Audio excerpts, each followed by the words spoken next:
I'm just super tired of superhero content. Marvel shows, Marvel DC movies, I just don't get excited for them anymore. Superhero fatigue, I think, is the term a lot of people use now. Kelelahan superhero adalah kondisi di mana orang merasa bosan dengan superhero. Saya sering mendengar bahwa kelelahan superhero itu mitos, dan orang tidak bisa merasa lelah dengan superhero. Namun, jika kita melihat sejarahnya, kita tahu bahwa superhero sudah populer selama beberapa dekade, dan kemungkinan besar akan terus populer di masa depan. Ya, meskipun superhero mungkin tetap terkenal, itu tidak berarti kelelahan superhero tidak ada. Kemungkinan besar hal itu sedang terjadi sekarang. The superhero movies I just find boring, and they're made as commodities. This is the essential point. I think they're made as commodities, like hamburgers or whatever, and it's not about communicating. It's not about sharing our imagination.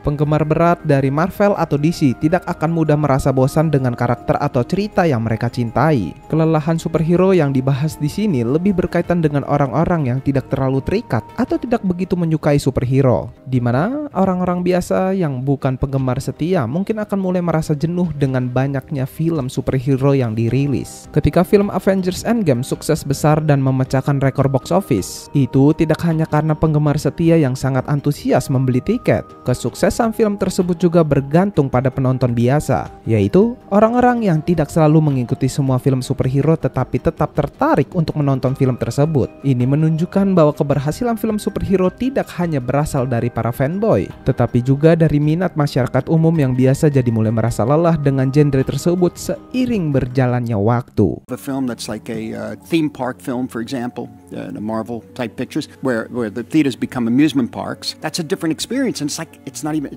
I was saying earlier, it's not cinema, it's something else.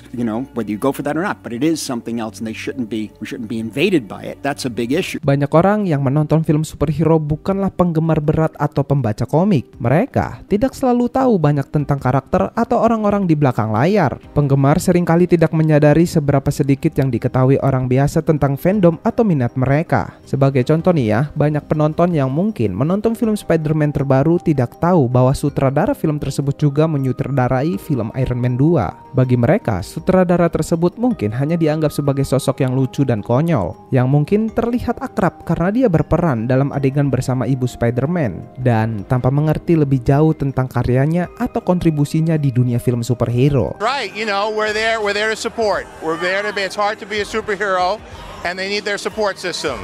Ini memperlihatkan bahwa ada kesenjangan antara pemahaman para penggemar setia dan pengetahuan penonton umum tentang film dan karakter yang mereka tonton. Lalu, orang-orang juga sering membicarakan rendahnya pendapatan box office Shazam 2 dan menyalahkannya pada fakta bahwa James Gunn sedang merombak semesta film DC, yang membuat jalan cerita yang disiapkan di film ini dianggap tidak penting, dan akibatnya mereka tidak tertarik menontonnya. Menurut saya, itu adalah alasan yang paling tidak masuk akal yang pernah saya dengar. Do you think that there are too many superhero shows and movies? And because I remember when I did Smallville, there were none. Yeah, I do think there's too many. So what do you do about that? Kebanyakan orang yang menonton Shazam 2 atau Shazam pertama atau film DC lainnya tidak tahu siapa James Gunn, atau bahkan mengenai isu tentang dia sedang merombak semesta film DC. Dan mereka juga tidak tahu bahwa semesta film DC itu saling terhubung. Lalu kesuksesan dari film superhero seperti film Marvel atau DC tidak hanya tergantung pada para penggemar setia. Sebaliknya, penonton biasa yang tidak selalu mengikuti detail cerita atau koneksi antar karakter adalah yang benar-benar membuat film-film ini sukses besar secara finansial. Penonton biasa ini mencakup orang-orang seperti anggota keluarga yang mungkin tidak tahu banyak tentang dunia superhero, atau bahkan bingung dengan karakter-karakter dari semesta yang berbeda seperti Batman dan Avengers. Tapi selama masyarakat umum ini masih tertarik menonton film superhero, waralaba seperti Marvel dan DC akan terus populer. Namun, jika kelompok penonton umum ini mulai bosan, maka kesuksesan besar dari film-film ini mungkin akan berkurang drastis.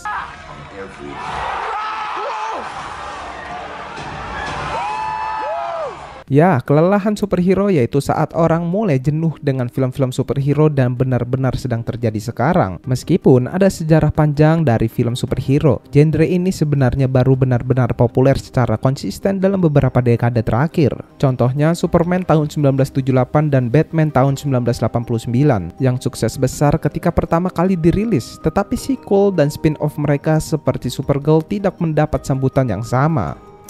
Jeff East joins us now on the show. Thanks this guy so much right for here being with us. He played the teenage version of Clark Kent in Superman.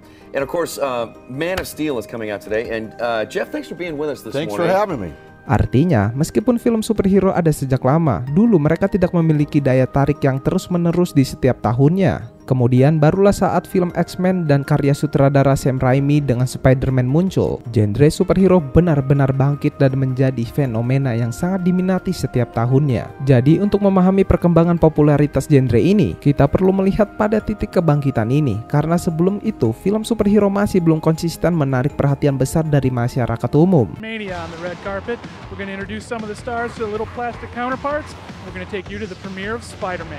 Lalu trilogi Spider-Man yang disutradari oleh Sam Raimi dianggap sebagai awal dari era baru film superhero yang modern. Setelah kesuksesan Spider-Man, banyak studio film ingin membuat versi superhero mereka sendiri untuk ikut mengambil keuntungan. Ya, tetapi sebagian besar film yang dihasilkan ternyata tidak begitu bagus dan gagal memenuhi ekspektasi. Karena banyak film superhero yang mulai terasa mirip satu sama lain dan memiliki pola yang sama, orang-orang pun mulai bosan. Sehingga genre ini mulai berubah dengan unsur parodi atau pendekatan yang lebih berani. Pada tahun 2008, film superhero mulai diubah untuk menyegarkan minat penonton. Contoh dari perubahan ini adalah The Dark Knight, yang mengejutkan banyak orang dengan kualitas cerita dan penggarapannya yang lebih serius dan kompleks daripada film superhero biasanya. Lalu menariknya pada tahun yang sama, film superhero yang paling sukses secara finansial setelah The Dark Knight bukanlah Iron Man yang juga populer, tetapi Hancock. What, boy? Sebuah film superhero dengan pendekatan unik yang lebih subversif dan tidak seperti film superhero pada umumnya. Oke, pada awalnya MCU tidak langsung menjadi fenomena besar seperti sekarang. Ya, meskipun Iron Man dianggap sukses dan menarik perhatian, film ini bukanlah blockbuster raksasa secara internasional. Bahkan film MCU lainnya seperti Captain America dan Thor tidak termasuk yang paling populer pada saat rilis mereka. Lalu pada tahun 2011, beberapa orang sudah mulai berpikir bahwa genre superhero mungkin akan mengalami kelelahan atau titik jenuhnya di mana penonton mulai merasa bosan. Dan salah satu buktinya adalah kegagalan besar dari The Green Lantern. God damn, that's beautiful. Yang dirilis oleh DC dan merugi secara finansial. Hal ini menambah kekhawatiran bahwa minat terhadap film superhero bisa jadi akan menurun jika kualitas film-film yang dirilis tidak cukup menarik bagi penonton. Kegagalan film Green Lantern yang seharusnya menjadi film yang lebih sukses karena karakter tersebut cukup terkenal di kalangan penggemar DC. Lalu kegagalan film ini membuat orang-orang berpikir bahwa mungkin penonton sudah mulai merasa jenuh dengan film superhero. Kemudian tahun berikutnya ada beberapa film besar seperti The Dark Knight Rises, The Amazing Spider-Man, dan yang paling penting The Avengers. Yang dimana The Avengers sangat signifikan karena film ini benar-benar membawa Marvel Cinematic Universe ke perhatian luas masyarakat dan menjadi bagian dari budaya pop. Oh iya, saya juga pernah mendengar orang mengatakan bahwa genre superhero ini mirip dengan genre film cowboy, dan mungkin akan mengalami nasib yang sama dengan film cowboy yang dulunya sangat populer di Hollywood. Film cowboy mendominasi industri film selama bertahun-tahun, tetapi seiring berjalannya waktu, genre ini mulai kehilangan minat dari penonton. And if I don't. Hal ini terjadi karena banyak film koboi mulai beralih ke bentuk parodi atau perubahan lainnya, sehingga penonton akhirnya tidak lagi peduli dengan film-film tersebut. Namun, film superhero tidak sepenuhnya sama dengan film koboi. Film koboi sering sekali menarik bagi orang-orang yang merasakan nostalgia, yaitu karena mereka yang hidup di zaman Wild West yang dapat mengenang pengalaman itu ketika menonton film tersebut. Sementara itu, film superhero mungkin tidak memiliki keterikatan emosional yang sama bagi penonton, karena tidak semua orang memiliki memiliki pengalaman yang mendalam secara langsung dengan superhero seperti yang dilakukan orang dengan film cowboy. Perbedaan ini bisa mempengaruhi bagaimana penonton menerima dan merespon film superhero di masa depan. Karena gini, generasi tua sering menceritakan pengalaman mereka yang heroik di masa lalu, dan orang-orang lebih sering pergi ke bioskop karena televisi belum ada atau belum banyak di masa itu. Yang dimana saat itu juga film cowboy menjadi sangat populer karena orang-orang mencari hiburan. Namun genre superhero tidak memiliki kesamaan dengan film cowboy. Tren film adaptasi novel remaja seperti Harry Potter, Percy Jackson, Twilight, dan Aragon yang juga sangat populer pada masanya, tetapi kemudian mulai kehilangan daya tarik. Stop. Jika tidak ada kesuksesan film seperti The Avengers dan The Dark Knight Rises, genre superhero mungkin sudah mulai memudar atau mati pada tahun 2012 dan dianggap hanya sebagai tren sementara. Namun kenyataannya genre superhero terus berkembang dan tidak hilang. Bukan hanya karena keberhasilan MCU, tetapi juga karena DCEU yang menghasilkan film-film seperti Man of Steel. Ada banyak faktor yang berkontribusi pada keberhasilan film superhero. Salah satunya adalah kesepakatan perdagangan antara Amerika dan Cina. Kesepakatan ini memungkinkan beberapa film blockbuster besar dari Hollywood ditayangkan di bioskop-bioskop Cina yang memberi dorongan tambahan untuk genre ini di pasar internasional. Situasi di pasar film menjadi penting karena China memiliki populasi yang sangat besar dan banyak orang di sana menyukai film. Biasanya orang-orang di China lebih banyak menonton film lokal, tetapi ada juga kok saat-saat di mana mereka menonton film-film Hollywood. Ini menciptakan peluang baru bagi banyak studio film di Hollywood untuk mendapatkan keuntungan dengan menjual film mereka di pasar China.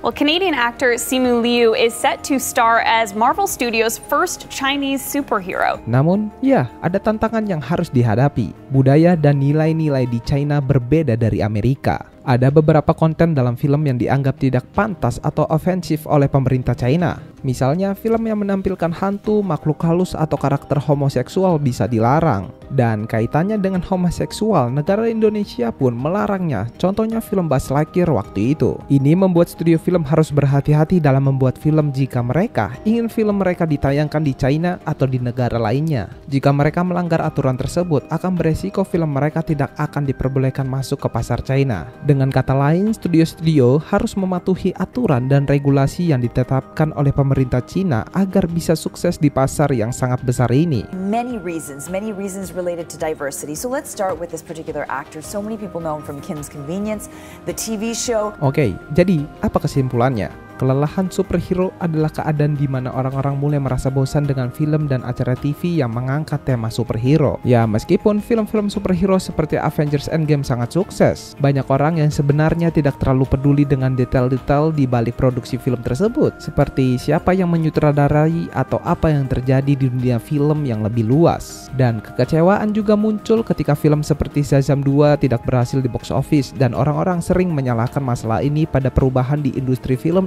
atau strategi pemasarannya. Walaupun ada banyak film-film baru yang diluncurkan di Disney Plus, banyak orang yang tidak tertarik untuk menontonnya. Hanya penggemar setia yang aktif menonton acara seperti WandaVision dan Loki, sementara banyak orang tidak menonton acara-acara lain dalam MCU. Ini menunjukkan bahwa ada perpecahan antara penggemar yang sangat terlibat dan mereka yang hanya menonton film atau acara tertentu. Secara keseluruhan ya, walaupun superhero tetap populer, ada tanda-tanda bahwa orang-orang mulai merasa lelah dengan genre ini, terutama ketika kontennya tidak selalu menarik perhatian penonton.